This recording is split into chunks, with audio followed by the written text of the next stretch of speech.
It seems that humanity has already explored the solar system almost entirely. The planets were identified a long time ago.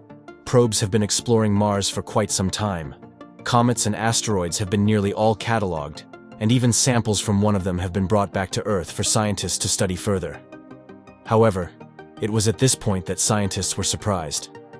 It was discovered that our entire solar system, including the distant Oort cloud, which is about a light year away from the Sun, is enveloped in a gigantic bubble. The diameter of this bubble is an impressive 1,000 light-years.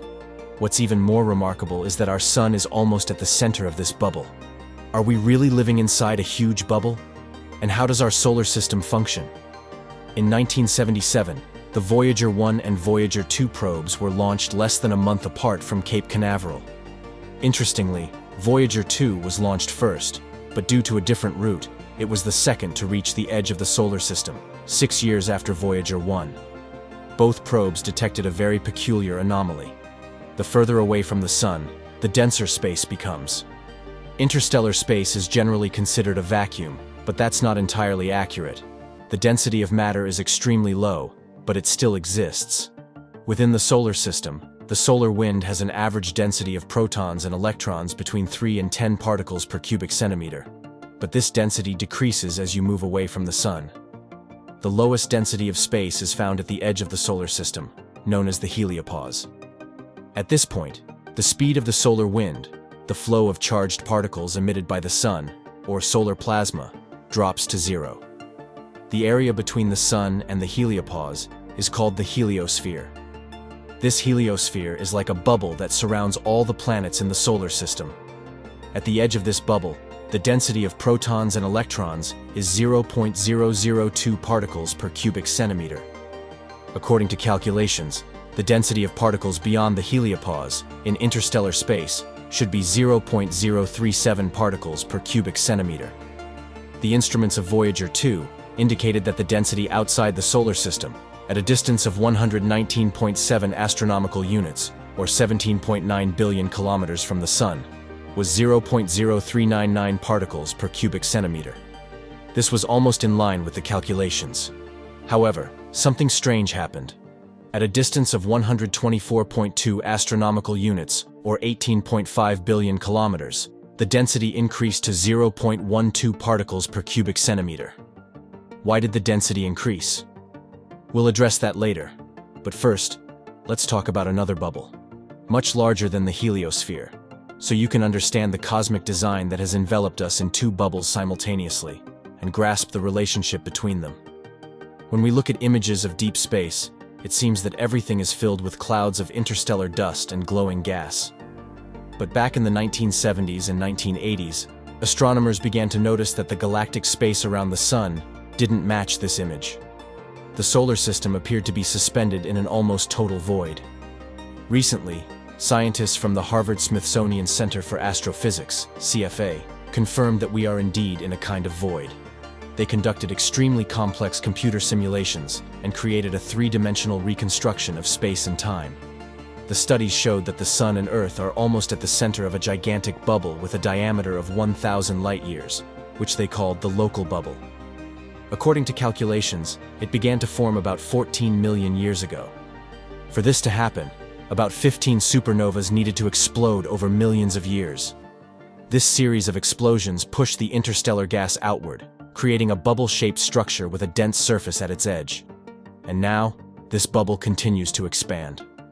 When the bubble formed, it expanded at a speed of about 60 miles per second, according to data from the European Space Agency's Gaia Space Observatory. Currently, the bubble still expands at 4 miles per second. On its surface, 7 regions of star formation, dense clouds of molecules where stars are being born, have been identified. The process of star formation occurs all over the surface of the local bubble, and there are many of these bubbles in the galaxy. So, it's possible that other stars, perhaps even with planets, are also in their own local bubbles, just like us. Interestingly, the Sun was not initially at the center of our bubble. When these catastrophic explosions occurred, the Sun was about 1,000 light-years away. However, as explained by João Alves, an astrophysicist at the University of Vienna, the Sun ended up almost exactly at the center of the bubble about 5 million years ago as it orbited the center of the galaxy. This is consistent with estimates of radioactive iron isotope deposits from a supernova in Earth's crust from other studies. Researchers suspect that there are likely many other star-forming bubbles in the Milky Way. Alyssa Goodman, an astronomer at the CFA and author of the study, who founded the GLUE project, stated that statistically, the Sun wouldn't be in the center of a giant bubble if they weren't scattered all around. The local bubble is exactly where we are right now, she said. We believe that the Sun has probably passed through many superbubbles throughout its history. Goodman compared the cosmos to Swiss cheese. The holes in the cosmos are punched out by supernova explosions, and new stars are born on the edges of the holes left by dying stars. The research team plans to map other cosmic bubbles to create a complete 3D representation of their shape, location, and size.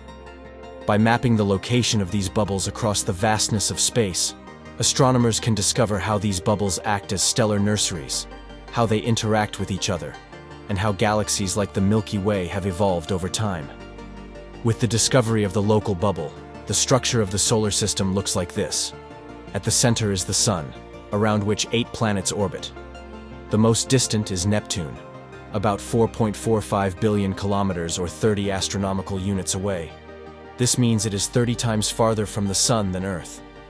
Beyond Neptune lies the Kuiper Belt, a region filled with small celestial bodies, of which Pluto is the most famous, despite no longer being considered a planet. The Kuiper Belt extends for about 55 astronomical units. Beyond that, at a distance of 125 to 135 astronomical units, we find the heliopause, mentioned earlier. Now, let's explain why the density increases at this boundary. This happens because the solar plasma collides with the interstellar plasma in this region. Imagine 2 streams colliding head-on at cosmic speed. At the collision point, the density naturally increases, like a traffic jam of particles. Behind this traffic jam, at a distance of 0.75 to 1.5 light-years, is the Oort cloud, a spherical cloud composed of frozen objects, up to 1 trillion, which is the source of long-period comets. Here, the interstellar wind already predominates, but the Sun still manages to keep these bodies within its gravitational field, although with difficulty. Naturally, many of our viewers must be wondering, we're in a bubble that is gigantic in earthly terms, and even in a double bubble, the local one and the heliosphere. So what? How does this affect our lives? Regarding the small bubble, the heliosphere, we can safely say that Earth is protected by it, thanks to the traffic jam that formed at its edge, against high-energy cosmic particles coming from the center of the galaxy. Now, about the local bubble. Scientists have long known that our galaxy, the Milky Way, has the shape of a spiral disk. From the center of this disk, several spirals extend, which astronomers call arms. Currently, our Sun is located almost halfway between the Sagittarius arm and the Perseus arm. The Sun, like other celestial bodies, orbits the center of the galaxy, completing a revolution every 200 million years. We can call this a galactic year. Only 0.0008 of that year has passed since the emergence of humanity. Along this journey, the Sun, along with its planets, has crossed not only bubbles, but also clusters of interstellar gas, where the density of matter in space increased 100-fold. Astrophysicist Miroslav Filipovich, using the latest model of the Milky Way, checked what happens on Earth when the Sun crosses the galactic arms, where the density of interstellar space is much higher. He found a correlation between the times when the Sun crossed these spiral arms and 5 known mass extinction events: 415, 322, 300, 145, and 33 million years ago. Therefore, we can deduce that the Sun is currently in a calm and favorable region for life. And we can say that humanity has been very lucky to emerge as a species on Earth during the Sun's stay in the local bubble. Or perhaps these two events are somehow connected: the emergence of humanity and the presence of the Sun in a safe region, the local bubble? Science doesn't have the answer yet. At least, not yet. But we can state that we can only observe such a colorful sky above our heads because we're in a void, the local bubble.